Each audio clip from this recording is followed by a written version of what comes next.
आप सभी का बहुत बहुत स्वागत है।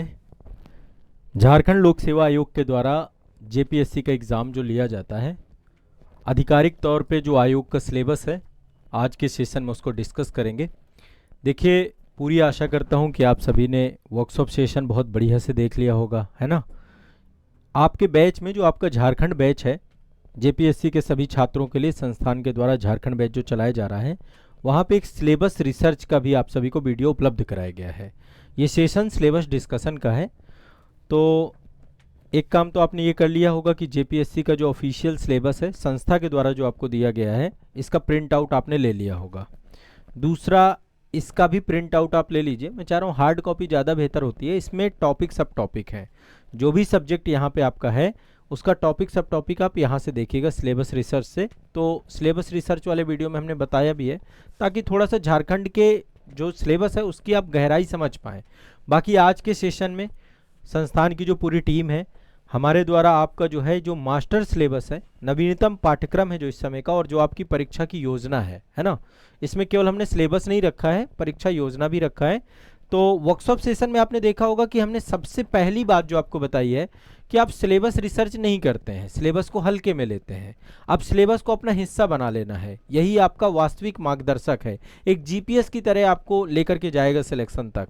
तो जेपीएससी का आपको ये पूरा सिलेबस याद करना है, पढ़ना है, और इसी के अनुसार अब हमारी आगे की पूरी तैयारी रहेगी। जो हमारा झारखंड बैच है उसमें जो कुछ भी हम पढ़ाएंगे उसमें आधार हमारा यही है।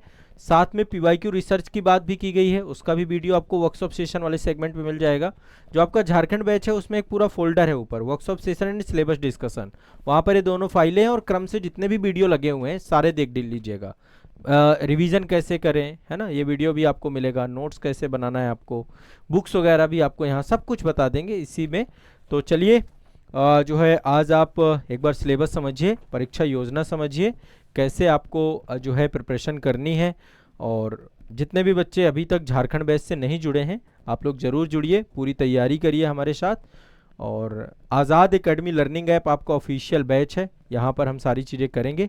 तो हमारे साथ आज के सेशन में आपके जो शिक्षक हैं, जो जेपीएससी एग्ज़ाम को लेकर के कई सारे विषय आपको पढ़ाएंगे, साथ में मैं आपके साथ रहूँगा पूरी तरीके से। अब हम उंगली पकड़ के आपको सिलेक्शन तक ले जाएंगे। तो रावेन सर आएंगे हमारे। रावेन सर आपको इस पूरे सिलेबस का एक एक पॉइंट डिस्कस करेंगे। इत्मीनान से आप बैठिएगा। ये वाली आपके पास यदि पीडीएफ है या इसका हार्ड कॉपी आपने निकलवा ली है तो इसको साथ में ओपन कर लीजिएगा। सर आपको इस पूरे एग्ज़ाम के बारे में बताएंगे, अल्टीमेट क्या पर्पज़ है इस एग्ज़ाम का। वर्कशॉप सेशन में काफ़ी कुछ आप जान गए हैं, लेकिन और गहराई जो है यहाँ पर आप जान जाएंगे। इसलिए आपको बिल्कुल भी मन में कोई भी दुविधा नहीं रखनी है। ये सब चीज़ें जानना बेटा बहुत ज़रूरी है। शुरुआत में यदि हम जान लेंगे ना तो ज़्यादा अच्छा हो जाएगा, है ना। तो तैयारी में अब चूँकि देखिए झारखंड के जितने भी छात्र हैं, बहुत सारे बच्चे आईएएस की भी तैयारी कर रहे होंगे। तो जेपीएससी के सिलेबस को समझिए। यदि जेपीएससी क्वालिफाई करना है, आईएएस की तैयारी का कोई भी बेस नहीं है। झारखंड एक अलग एग्ज़ाम है जेपीएससी का, और आईएएस की तैयारी को इसके साथ मर्ज करके मत पढ़िए। उसका सिलेबस अलग है, इसका सिलेबस अलग है ना। भ्रम से बचना है। मैं भ्रम से ही बचाने के लिए हम ये सारा कार्य कर रहे हैं कि शुरुआत में आपकी डायरेक्शन सही हो जाए। डायरेक्शन सही करने के लिए हम हर चीज़ को बहुत बारीकी से आपके साथ लेके चल रहे हैं, ताकि गलतियां करने से आप बचें, नहीं तो यही गलती बार बार करते हैं। ठीक है, तो चलिए एक बार सिलेबस को आप समझ लीजिए पूरा, और इसके बाद फिर जहाँ पर आपको कोई भी दिक्कत हो, इसमें बहुत नॉलेज आपको मिलेगी। इसी पूरी पीडीएफ को अब हम डिस्कस कर रहे हैं आपके साथ सिलेबस डिस्कशन के अंतर्गत। ठीक है, तो सर आ रहे हैं आपके साथ, जुड़ेंगे और आपको सारी चीज़ें बताएंगे। कोई दिक्कत आए, कोई दुविधा हो तो आप कमेंट सेक्शन में आप हमसे पूछ सकते हैं। बाकी आपके जो आधिकारिक यूट्यूब चैनल है आज़ाद जेपीएससी एकेडमी का और आज़ाद आईएएस एकेडमी का, उनसे भी जुड़े रहना है। और सिलेबस को लेकर के चलिए सिलेबस डिस्कशन करते हैं। सर लीजिए सर, थैंक यू। चलिए बात करते हैं जेपीएससी के सिलेबस के बारे में। प्रीलिम्स, मेंस और इंटरव्यू, 3 चरण में आपकी ये परीक्षा होती है एग्जाम पैटर्न के लिहाज से। अब इसमें प्रीलिम्स में क्या आता है, मेंस में क्या आता है, वो हमें समझना है। सिलेबस में क्या है वो समझना है। किस सब्जेक्ट में कौन से टॉपिक आपको पढ़ने हैं वो समझना है। सब्जेक्ट के अकॉर्डिंग हमें प्रीलिम्स में क्या चीज़ें लेकर चलनी है, मेंस में लेकर क्या चीज़ें चलनी है वो भी समझना है। और एक क्वेश्चन बहुत आम रहता है, क्या प्रीलिम्स और मेंस की तैयारी एक साथ करनी चाहिए, तो उस सवाल का जवाब भी हम इसी में लेकर के चलेंगे। आपको समझाएंगे कि सिलेबस अगर आप समझ लेते हैं तो कितने सारे सवालों के जवाब आपको मिल जाते हैं। है ना। तो कैसे करना है, तो सबसे पहले तो सिलेबस हमेशा अपने पास रखिए, सिलेबस एक कॉपी हमेशा अपने पास रखिए, और मैं कहूँगा हार्ड कॉपी रखिए। कभी भी कोई भी सब्जेक्ट पढ़ना शुरू कर रहे हो, कुछ भी देखना है, कोई भी टॉपिक आपको कंफ्यूज लग रहा है कि आता है कि नहीं आता है, तुरंत सिलेबस उठाइए, चेक करिए पेपर्स में जो इसमें आता है, प्रीलिम्स का है कि मेंस का है, मेंस में है तो किस पेपर में है, किस सब्जेक्ट में कौन सा टॉपिक है, आता है तो ठीक है, नहीं आता है तो उसको नहीं पढ़ना है, ठीक है। इसलिए सिलेबस का एक हार्ड कॉपी जरूर रखनी है। आज मैं आपको एक बार सिलेबस सारी चीजें आपको डिटेल से बताऊंगा, सारी चीजें समझते चलेंगे, और उसके बाद जब भी हम क्लासेस करेंगे तो उन क्लासेस में भी जो भी सब्जेक्ट मैं पढ़ाऊंगा तो या फिर अदर टीचर जो आपको पढ़ाएंगे अदर सब्जेक्ट, तो उनमें भी हम चीज़ों को डिस्कस करते चलेंगे। देखिए इस सब्जेक्ट में हमें ये चीज़ें पढ़नी है, लेकिन ओवरऑल पर्सपेक्टिव में आपको पता होना चाहिए आपका सिलेबस और पैटर्न कैसा है, ठीक है। तो चलिए इसी को जो हमारे पास यहाँ पे अभी हार्ड कॉपी है, इसकी यहाँ पर मैंने पीडीएफ खोल रखी है और इसी को मैं यहाँ पर आपको डिस्कस करते चल रहा हूँ। तो आप भी अपने पास हार्ड कॉपी रख के उसको हाईलाइट भी कर सकते हैं, पिन पॉइंट कर सकते हैं। सबसे पहली चीज़ देखिए, झारखंड लोक सेवा आयोग के द्वारा इस परीक्षा का आयोजन हो जाता है ना। और ये परीक्षा जो है संविधान के अनुच्छेद 315 से 323 के अंतर्गत गठित आयोग के माध्यम से लिया जाता है। जेपीएससी का जो उद्देश्य है कि देखिए राज्य के लिए हमें ऐसे योग्य प्रशासनिक कह सकते हैं अधिकारियों का चयन करता है जो राज्य के विभिन्न, चाहे वो प्रशासनिक है, पुलिस है, वित्त है, शिक्षा है, राजस्व, अन्य महत्वपूर्ण मुद्दों को लेकर के राज्य में यहाँ पर विशेष सेवाएं दे सके। इसको लेकर के देखा जाए तो झारखंड प्रशासनिक सेवा, झारखंड पुलिस सेवा, झारखंड वित्त सेवा, झारखंड शिक्षा सेवा और राजस्व सेवा में अन्य संबद्ध सेवाएं जो होती हैं वो जेपीएससी की परीक्षा के माध्यम से ऐसे पदों को भरा जाता है। परीक्षा की संरचना की बात करें तो यहाँ पर प्रारंभिक परीक्षा है, मुख्य परीक्षा है जो वस्तुनिष्ठ है, ऑब्जेक्टिव है, वर्णनात्मक है, मेंस जो कि आपका आंसर राइटिंग करनी होती है, जहाँ पे क्वेश्चन एक आपको दे दिया गया उसके आंसर राइटिंग करनी है, 100, 200, 250 जैसे भी यहाँ पर क्वेश्चन की डिमांड जो है, जिसकी शब्द सीमा में आपको उत्तर लिखना है वो आपको लिख के आना है ना।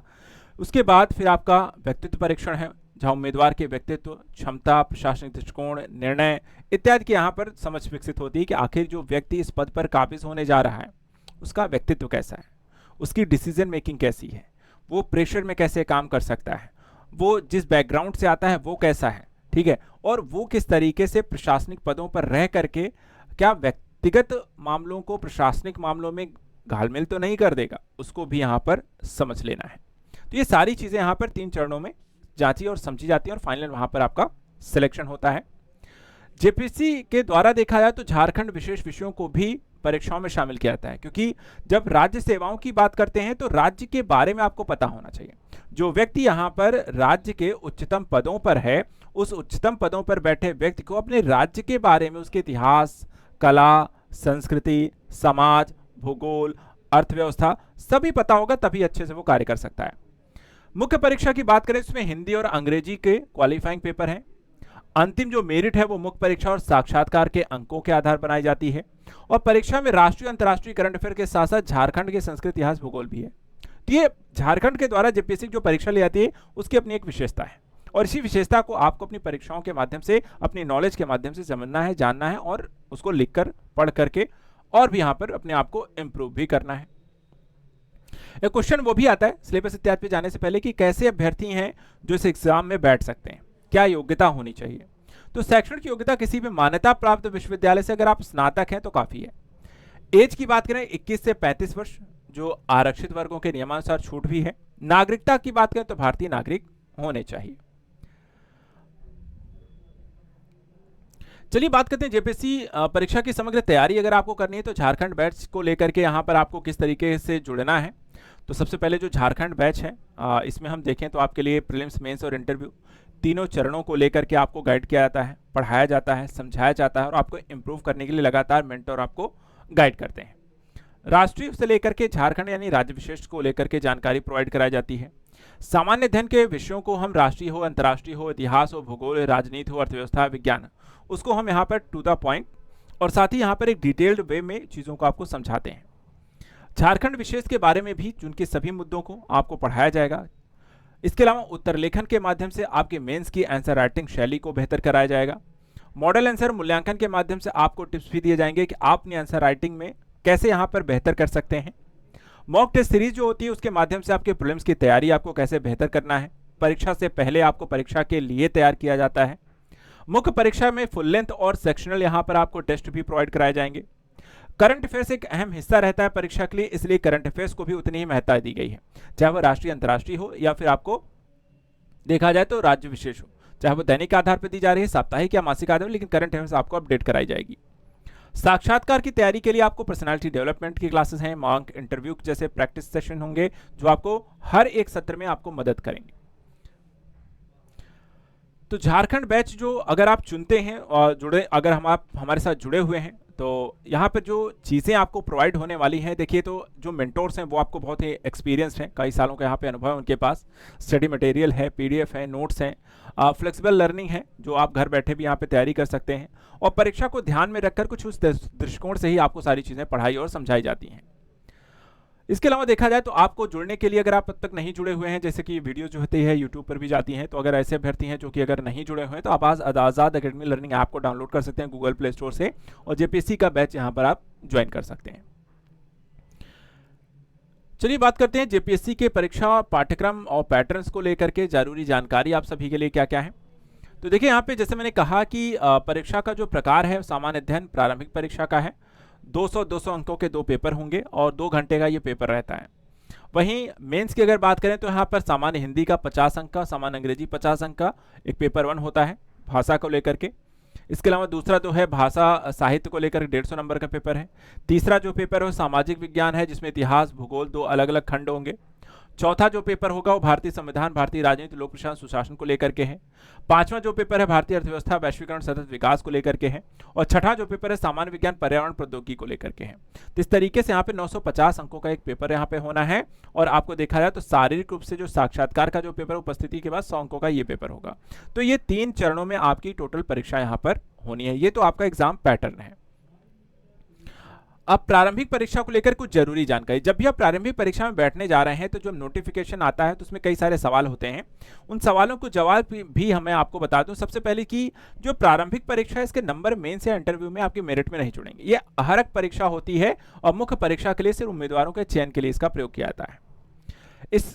इसके बाद देखा जाए तो 100 वस्तुनिष्ठ प्रकार के प्रश्न हो रहते हैं प्रीलिम्स में, और प्रश्न जो होते हैं 2 अंकों का होता है। अभ्यर्थियों से सभी प्रश्नों को उत्तर देने यहाँ पर आपको देने होते हैं। अब कोई अटेम्प्ट कर पाता नहीं कर पाता वो अलग बात है। परीक्षा बात करें तो दोनों पेपर 200 अंकों के होंगे, दोनों यहाँ पे अनिवार्य प्रश्न पत्र हैं। प्रश्न जो है किस प्रकार के होते हैं तो बहुविकल्पी या एमसीक्यू होंगे, एक क्वेश्चन उसके 4 आंसर होंगे, जो आपको सही लगे उसका ओएमआर शीट यहाँ पर फिलअप करनी है। इसके अलावा झारखंड जेपीएससी प्रारंभिक परीक्षा प्रत्येक पेपर की अवधि 2 घंटे की रहेगी और कोई नकारात्मक अंक यानी कि नेगेटिव मार्किंग नहीं है। तो ये कुछ यहाँ पर बेसिक जानकारी है। अब जैसा कि मैंने यहाँ पर बताया कि आपका जो जेपीएससी की प्रारंभिक परीक्षा उसमें 2 पेपर होंगे, जीएस पेपर 1, जीएस पेपर 2, 100 अंकों के, 100 प्रश्नों की संख्या, 200 अंकों के और 2 घंटे के पेपर हैं। तब यहाँ पर यह भी जानना जरूरी हो गया है कि भाई हमारे लिए प्रारंभिक परीक्षा में जो चीजें पूछी जाएंगी, जीएस पेपर 1 में क्या पूछा जाएगा, जीएस पेपर 2 में क्या पूछा जाएगा, तो वो मैं आपको बता देता हूँ। अब यहाँ पे ध्यान से सुनिएगा, समझिएगा क्या क्या चीजें आपको प्रीलिम्स में पूछी जाएंगी जीएस पेपर 1 में। सबसे पहला जो पेपर होगा इसमें आपको भारतीय इतिहास, भारत का भूगोल, राजनीति शासन, आर्थिक सतत विकास, विज्ञान प्रौद्योगिकी और झारखंड विशेष राष्ट्रीय अंतर्राष्ट्रीय समसामयिक घटनाएं हैं। यहाँ पर यह भी आपको पता है कौन कितने नंबर का पूछा जाएगा। जैसे भारत का इतिहास है जो 15 नंबर का पूछा जाएगा। भारत के इतिहास में 15 नंबर में क्या क्या पूछा जाएगा तो प्राचीन भारत से 5 नंबर, मध्यकालीन भारत से 5 नंबर, आधुनिक भारत से 5 नंबर। इसी तरीके से अगर आपको बात करें भारत के भूगोल से 10 प्रश्न आएंगे, और ये सामान्य भूगोल से 3 प्रश्न होंगे, भौतिक भूगोल से 3 प्रश्न होंगे, आर्थिक भूगोल से 2 प्रश्न होंगे, सामाजिक एवं जनसांख्यिक भूगोल से 2 प्रश्न आएंगे। इसी तरीके से भारतीय राजनीति और शासन से 10 प्रश्न आएंगे, जो कि भारत के संविधान से 4 प्रश्न है, लोक प्रशासन और सुशासन से 4 प्रश्न है, विकेंद्रीकरण, पंचायत, नगर निगम को लेकर के, पालिकाओं को लेकर के 2 क्वेश्चन रहेंगे। फिर आर्थिक और सतत विकास से 10 नंबर का क्वेश्चन आएगा, जिसमें भारतीय अर्थव्यवस्था की मूलभूत विशेषताएं 4, सतत विकास, आर्थिक मुद्दे 4, आर्थिक सुधार, वैश्वीकरण 2 नंबर। विज्ञान एवं प्रौद्योगिकी के 15 प्रश्न होंगे, जिसमें आपको सामान्य विज्ञान के 6 प्रश्न हैं, कृषि प्रौद्योगिकी के विकास को लेकर 6 प्रश्न हैं, सूचना संचार प्रौद्योगिकी के 3 प्रश्न होंगे। और लास्ट में यहाँ पे देखिए झारखंड विशिष्ट प्रश्न है जो 10 नंबर का आएगा। इसके इतिहास, समाज, संस्कृति, विरासत के बारे में होगा। और राष्ट्रीय अंतर्राष्ट्रीय के करंट अफेयर्स को लेकर के 15 क्वेश्चन आएंगे। तो ये जीएस पेपर 1 में आपको इस तरीके का सिलेबस आपको है। एक और चीज यहाँ पर है विशिष्ट प्रकृति के सामान्य प्रश्न, जिनके लिए विषय विशेषज्ञता की आवश्यकता नहीं है, ऐसे 15 प्रश्न होंगे, जैसे कि मानवाधिकार, पर्यावरण संरक्षण, जैव विविधता, जलवायु परिवर्तन, शहरीकरण, खेल, आपदा प्रबंधन, गरीबी, बेरोजगारी, पुरस्कार, संयुक्त राष्ट्र और अन्य अंतर्राष्ट्रीय एजेंसियां। यहाँ से 15 नंबर आएंगे। तो ये आपका पेपर 1 होगा। पेपर 2 की बात करें तो यहाँ पे सामान्य अध्ययन पेपर 2 में आपको पहला है झारखंड का इतिहास, 8 प्रश्न। इसमें मुंडा शासन प्रणाली, नागवंशी शासन प्रणाली, माझी परगना शासन प्रणाली, मुंडा मानक शासन प्रणाली, ढोकलो सोहोर शासन प्रणाली, जाति पंचायत शासन प्रणाली आएगा। झारखंड आंदोलन से 7 प्रश्न होंगे। इसमें झारखंड के सदन, आदिवासी, स्वतंत्रता सेनानी, विभूतियां, आंदोलन और राज्य निर्माण होंगे। झारखंड की विशिष्ट पहचान से 5 प्रश्न होंगे, जिसमें झारखंड की सामाजिक स्थिति, सांस्कृतिक स्थिति, राजनीतिक स्थिति, आर्थिक स्थिति, धार्मिक विशेषताएं और पहचान शामिल होगा। इसके बाद झारखंड फोल्ड इतिहास, नृत्य, संगीत, वाद्य यंत्र, दृश्यावली से 5 प्रश्न होंगे। इसमें जनजातीय संस्कृति, लोक साहित्य, पारंपरिक कलाएं, लोक नृत्य, दर्शनीय स्थल, प्राकृतिक पुरातात्विक, ऐतिहासिक, धार्मिक, आधुनिक स्थल और जनजातीय जातियां और विशेषताएं शामिल हैं। इसके बाद झारखंडी साहित्य लेखक से 5 प्रश्न, झारखंड के प्रमुख शैक्षणिक संस्थान से 3 प्रश्न, झारखंड के खेल से 5 प्रश्न, झारखंड के भूमि कानून अधिनियम से 12 प्रश्न, जो छोटा नागपुर काश्तकारी अधिनियम और 5 होंगे। प्रश्न 2 है संथाल परगना काश्तकारी अधिनियम, 5 होंगे। अन्य राज्य विशेषी अधिनियम 2 प्रश्न होंगे। 1947 के राज्य में आर्थिक विकास के इतिहास के झारखंड का भूगोल होगा, जो वन, नदियां, पर्वत, खदानें, और यहां से 10 प्रश्न होंगे। तो इस तरीके से आपको सारी क्रियाविधियां रहेंगी। इसके अलावा झारखंड की औद्योगिक नीति, विस्थापन, पुनर्वास नीति, अन्य नीतियां 6 प्रश्न होंगे। झारखंड के प्रमुख उद्योगों के नाम, स्थान, औद्योगिक विकास के 5 प्रश्न होंगे।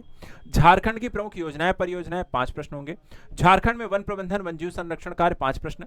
झारखंड राज्य के पर्यावरणीय तथ्य, पर्यावरण परिवर्तन, उसके शमन, अनुकूलन संबंधित विषय, पर्यावरणीय 7 प्रश्न। झारखंड में आपदा प्रबंधन 5 प्रश्न और झारखंड संबंधित विभिन्न तथ्य, सामाजिक घटनाएं भी 7 प्रश्न। तो ये सारे यहां पर आपका जो पेपर 2 है वो झारखंड विशेष को लेकर के होने वाला है। तो पेपर आपको समझ में आ गया।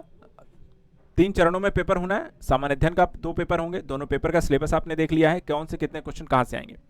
अब जब आप प्रीलिम क्वालिफाई कर जाएंगे, मेंस आपको देने का मौका मिलेगा, तो मेंस में आपको देखा जाए तो कुछ इस तरीके की जानकारी है। पहला कि जेपीएससी के मुख्य परीक्षा कार्यक्रम में 6 परीक्षाएं होंगी।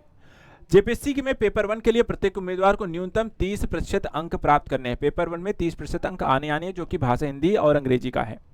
यह पेपर केवल क्वालिफाइंग प्रकृति का होगा, तो नंबर नहीं जुड़ेंगे।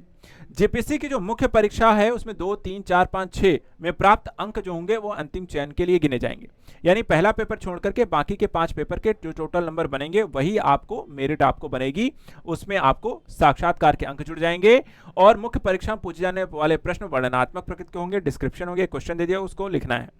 प्रत्येक पेपर की जो अवधि होगी 3 घंटे की रहेगी। तो ये आपको मुख्य परीक्षा को लेकर के है।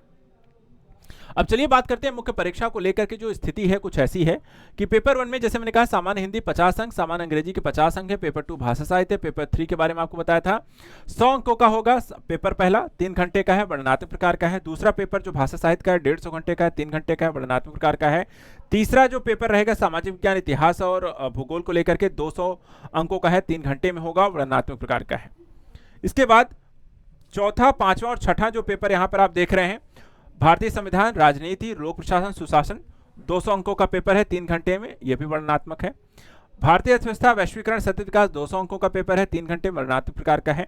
और सामान्य विज्ञान, पर्यावरण, प्रौद्योगिकी 200 अंकों का है, 3 घंटे, वर्णनात्मक प्रकार का है। तो 950 अंकों का यहाँ पर मेंस होगा। अब आपको सिलेबस भी बता देते हैं।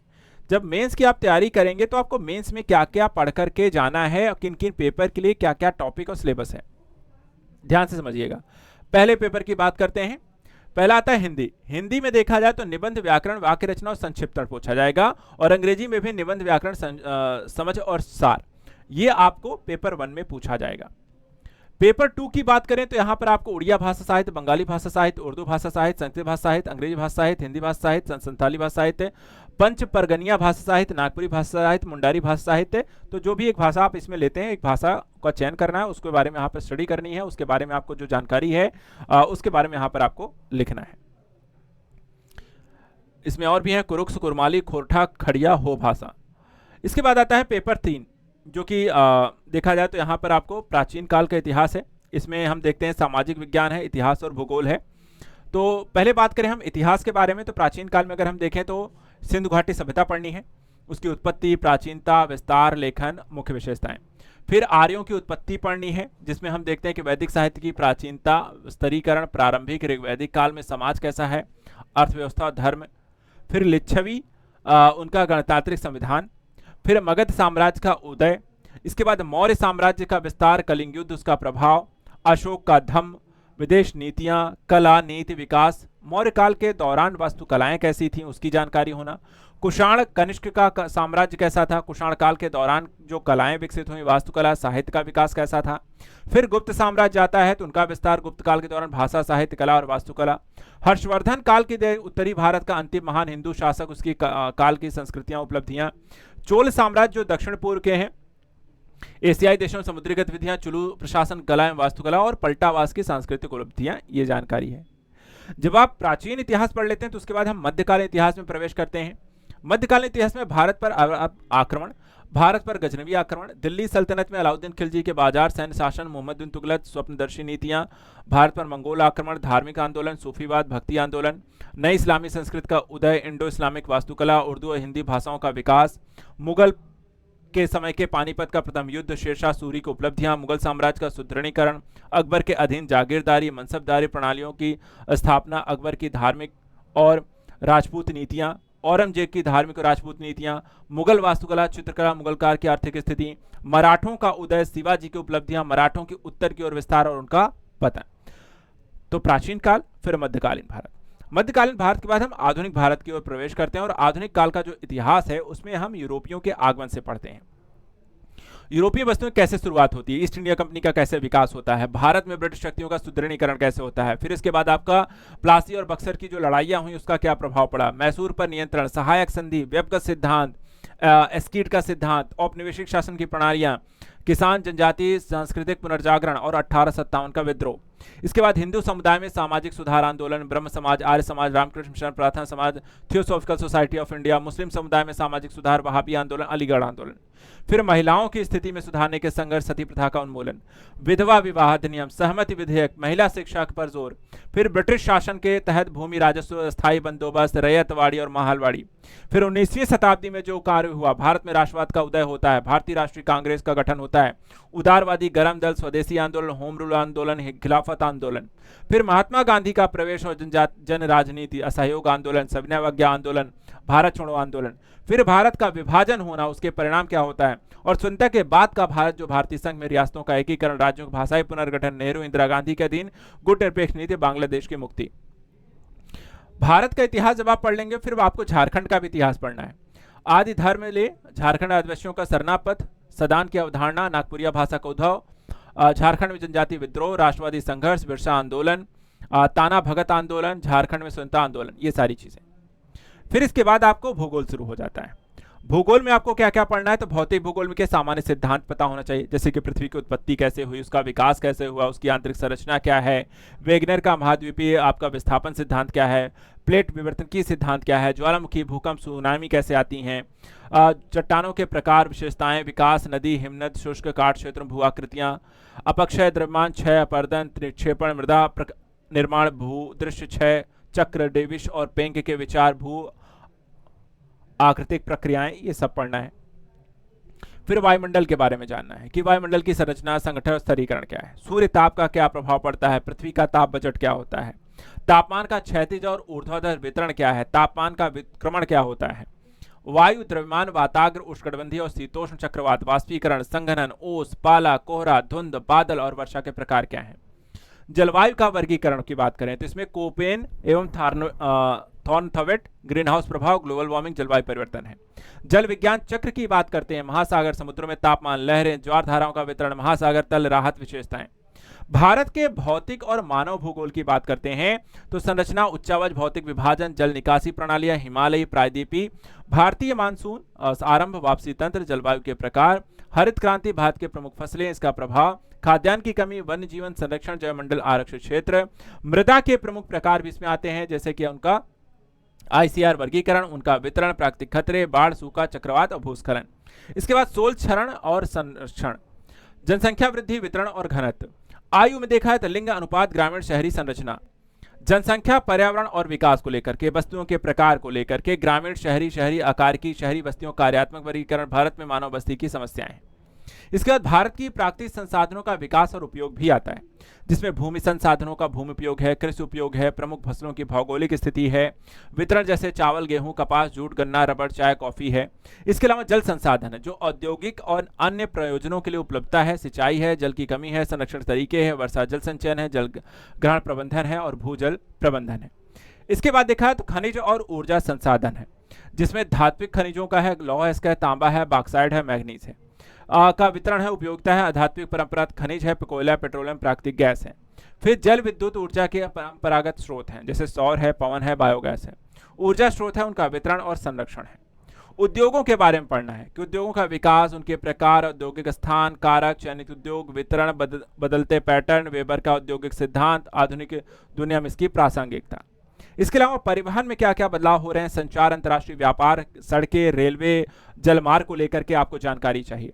अंतर्राष्ट्रीय स्तर पर आपको व्यापार के आधार क्या है, भारत के विदेशी व्यापार के बदलते स्वरूपों को भी आपको इसमें समझना है। फिर आपको झारखंड का भूगोल समझ में आना चाहिए, इसके संसाधनों का उपयोग, भूवैज्ञानिक इतिहास, भू आकृतियां, जल निकासी, जलवायु, मृदा प्रकार, वन, कृषि, सिंचाई, दामोदर सुवर्ण रेखा घाटी परियोजनाएं, झारखंड के खनिज संसाधन, उनका निष्कर्षण, उपयोग। जनसंख्या की बात करते हैं, वृद्धि, वितरण, घनत्व, जनजातीय जनसंख्या, उनका वितरण, जनजातियों की समस्याएं, जनजातीय विकास, योजनाएं, उनके रीति रिवाज, अनुष्ठान, त्योहार आदि। औद्योगिक और शहरी विकास, प्रमुख उद्योग, लोहा इस्पात, सीमेंट और सांस्कृतिक उद्योग शामिल हैं। शहरी बस्तियों के पैटर्न और प्रदूषण की समस्याएं भी अपनी जगह पर विद्यमान देखने को मिलती हैं। तो ये सारा कुछ आपको इसके अंतर्गत पढ़ना है। उसके बाद देखा जाए तो अगला यहाँ पर देखिए पेपर 4 आता है। पेपर 4 में जो पहला टॉपिक आता है वो है राजनीति। राजनीति में आपको प्रस्तावना, भारतीय संविधान की विशेषताएं, मौलिक अधिकार, राजनीतिक तत्व, संघ, कार्यपालिका, विधायिका, न्यायपालिका, राज्य सरकार, कार्यपालिका, न्यायपालिका, पंचायतें, नगर पालिकाएं, केंद्र संबंध, अनुसूचित क्षेत्रों का प्रशासन, विशेष प्रावधान, अनुसूचित जनजातियां, संविधान के आपातकालीन प्रावधान, भारत निर्वाचन आयोग, राजनीतिक दल और दबाव समूह। लोक प्रशासन सुशासन में देखिए क्या पढ़ना है कि लोक प्रशासन का अर्थ, दायरा, महत्व, सार्वजनिक और निजी प्रशासन है, संघ प्रशासन है, केंद्रीय सचिवालय है, कैबिनेट सचिवालय है, प्रधानमंत्री कार्यालय है, योजना आयोग है और वित्त आयोग है। फिर राज्य प्रशासन है, राज्य सचिवालय, मुख्य सचिव, मुख्यमंत्री कार्यालय। जिला प्रशासन है, जिसमें जिला मजिस्ट्रेट, कलेक्ट्रेट का कार्यपालिका, उत्पत्ति, विकास, जिला कलेक्टर बदलती भूमिका, न्यायपालिका का पृथक्करण, जिला प्रशासन पर प्रभाव आता है। कार्मिक प्रशासन आता है, जिला सिविल सेवाओं की भर्ती, संघ लोक सेवा आयोग, राज्य लोक सेवा आयोग, सिविल सेवकों का प्रशिक्षण, नेतृत्व गुण, कर्मचारियों का मनोबल और उत्पादकता। प्राधिकरण का प्रत्यायोजन आता है, जिसमें केंद्रीकरण, विकेंद्रीकरण शामिल है। नौकरशाही समझनी है, इसके गुण धर्म क्या होते हैं, दोष क्या है, नीति निर्माण, कार्यान्वयन, उनकी भूमिका, राजनीतिक कार्यपालिका, संबंध, सामान्यवादी बनाम विशेषज्ञ, ये भी समझना है। इसके अलावा विकास प्रशासन, आपदा प्रबंधन। आपदा प्रबंधन में क्या करना है, कारण, समन, आपदाओं का वर्गीकरण, तत्कालिक और दीर्घकालिक उपाय। सुशासन के बारे में पढ़ना है, लोकपाल, लोकायोग, केंद्रीय सतर्कता आयोग, शिकायत निवारण, सेवा का अधिकार अधिनियम, सूचना का अधिकार अधिनियम, शिक्षा का अधिकार अधिनियम, उपभोक्ता संरक्षण अधिनियम, महिलाओं के विरुद्ध घरेलू हिंसा अधिनियम। मानवाधिकार का पहलू है, अवधारणा, अर्थ, मानवाधिकारों की सार्वभौमिक घोषणा, राष्ट्रीय मानवाधिकार आयोग, राज्य मानवाधिकार आयोग, आतंकवाद, सामाजिक मुद्दे हैं।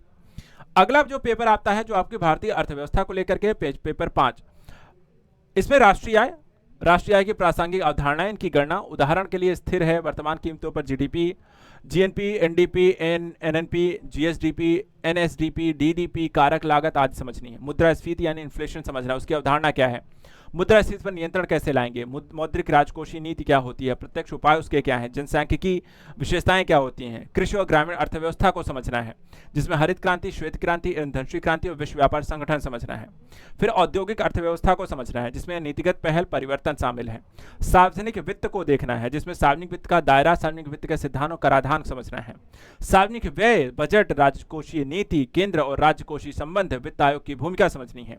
भारत में भारतीय मौद्रिक बैंकिंग प्रणाली की संरचना, भारतीय व्यापार और भुगतान संतुलन भी समझना है। सतत विकास, आर्थिक मुद्दे भी हैं, जैसे आर्थिक विकास का अर्थ क्या है, उसकी माप क्या है, अविकसित होने की विशेषताएं हैं, विकास के संकेतक क्या होते हैं, एचडीआई, जीडीआई, भारत की एचडीआई प्रगति, अर्थव्यवस्था के विकास में विदेशी पूंजी और प्रौद्योगिकी की भूमिका, सतत विकास क्या पहलू क्या है, उसकी अवधारणा क्या है, उसके संकेतक क्या हैं, आर्थिक, सामाजिक, पर्यावरण स्थिरता, सकल घरेलू उत्पाद की अवधारणा जाननी है। इसके साथ सामाजिक और आर्थिक रूप से हाशिए पर पड़े वर्ग, जैसे अनुसूचित जनजाति है, अनुसूचित जाति है, धार्मिक अल्पसंख्यकों से संबंधित विकास की स्थिति है, मुद्दे हैं, केंद्र राज्य सरकार के द्वारा शुरू की गई योजनाएं हैं। गरीबी और बेरोजगारी के मुद्दे भी शामिल हैं, जैसे कि माप, रुझान, बीपीएल परिवारों की पहचान, बहुआयामी गरीबी सूचकांक है। खाद्य और पोषण सुरक्षा के मुद्दे शामिल हैं। इसमें क्या क्या पढ़ना है? भारत में खाद्य उत्पादन, उपभोग, उसकी प्रवृत्तियां, खाद्य सुरक्षा के समस्याएं, भंडारण, खरीद, वितरण, आयात और निर्यात की समस्याएं, सरकारी नीतियां, योजनाएं, कार्यक्रम, सार्वजनिक वितरण प्रणाली, मध्याह्न भोजन योजनाएं, खाद्य पोषण सुरक्षा, सरकारी नीतियां। यही खत्म नहीं होता है, इसमें कुछ और पहलू हैं, जैसे आर्थिक सुधार, प्रकृति और भारतीय अर्थव्यवस्था के प्रभावों को समझना है। जैसे नए कौन से आर्थिक सुधार आए हैं? उदारीकरण, निजीकरण, वैश्वीकरण, अंतर्राष्ट्रीय जो वित्तीय संस्थाएं, आईएमएफ, विश्व बैंक, विश्व व्यापार संगठन की अच्छी समझ होनी चाहिए आपको। वित्तीय और बैंकिंग क्षेत्र में सुधार क्या हो रहा है, आर्थिक सुधार क्या है, नाबार्ड, आरआरबी की भूमिका क्या है, भारतीय अर्थव्यवस्था का वैश्वीकरण, विभिन्न क्षेत्रों पर इसके सकारात्मक नकारात्मक प्रभावों को समझना है। भारत में एफडीआई और एफएफआई के मुद्दे समझने हैं। कृषि क्षेत्र के विकास, सब्सिडी और के मुद्दे हैं, सार्वजनिक निवेश के मुद्दे हैं। भारत में औद्योगिक विकास, आर्थिक सुधार, औद्योगिक नीति के बदलाव, विकास के प्रभाव, उत्तरोत्तर में भारत के औद्योगिकरण, सार्वजनिक क्षेत्र की भूमिका, सार्वजनिक उद्यमों का विनिवेश और निजीकरण के मुद्दे भी शामिल हैं। जब भारत के अर्थव्यवस्था को समझेंगे तो आपको झारखंड की अर्थव्यवस्था को भी समझना है। झारखंड की अर्थव्यवस्था के आर्थिक विकास, संरचना, क्षेत्रीय संरचना, पिछले एक दशक में एसडीपी प्रति व्यक्ति एनएसडीपी में वृद्धि, झारखंड में कृषि और औद्योगिक विकास, झारखंड की जनसांख्यिकीय विशेषताएं, जनसंख्या वृद्धि, लिंग अनुपात, घनत्व, साक्षरता, कार्यबल संरचना, ग्रामीण और शहरी संरचना। इसके अलावा झारखंड में गरीबी, बेरोजगारी, खाद्य सुरक्षा, कुपोषण, शिक्षा, स्वास्थ्य संकेतक की स्थिति। प्रमुख पहले जो कृषि और ग्रामीण विकास के मुद्दों को लेकर के हैं। प्रमुख कार्यक्रम, योजनाएं, गरीबी उन्मूलन कार्यक्रम, खाद्य सुरक्षा योजनाएं शामिल है। झारखंड में भूमि, वन और पर्यावरण संबंधी मुद्दों को भी आपको इसी टॉपिक में कवर करना है, यानी कि इस पेपर में आपको ये सारी चीजें पूछी जाएंगी। अगला जो अंतिम पेपर आपका मेंस का होता है वो है पेपर 6, जो सामान्य विज्ञान को लेकर के है। इसमें अगर हम देखें, पर्यावरण और प्रौद्योगिकी भी आपको शामिल है। सबसे पहले यहाँ पे भौतिक विज्ञान आता है। भौतिक विज्ञान में एमकेएस, जीजीजीएस, एसजीआई जैसी एसआई जैसी इकाइयों की बुनियादी ज्ञान होना चाहिए। गति, वेग, गुरुत्वाकर्षण, द्रव्यमान, भार, बल, प्रभाव, कार्य शक्ति, ऊर्जा के विषय हैं। सौर मंडल से संबंधित विषयों को शामिल किया गया है। ध्वनि, तरंग दैर्घ्य, आवृत्ति, अवश्रव्य, पराश्रव्य की विशेषताएं और अनुप्रयोग शामिल है।